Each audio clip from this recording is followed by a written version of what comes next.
అక్క ఏదడిగితే అది ఇచ్చేయాలని చెప్పావు.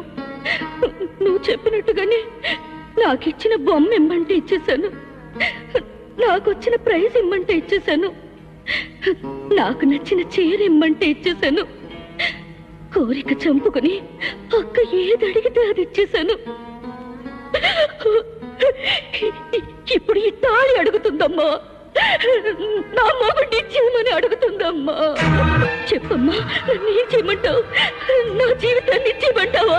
అమ్మ ఊహ, సవత్తల్లైన పాపానికి అన్నిటికీ సర్దుకుపోవాలని, కన్న తల్లిని మరిపించాలని నీ అక్క చీర అడిగినా బొమ్మ అడిగినా ఏదడిగినా ఇమ్మన్నాను.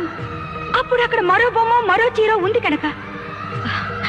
ఇప్పుడు ఈ తాళికి బదులు మరో తాళి లేదు, ఈ మొగుడికి బదులు మరో మొగుడు రాడు. ఇది నీ తాళి, అతను నీ భర్త. వీటిని వదులుకో.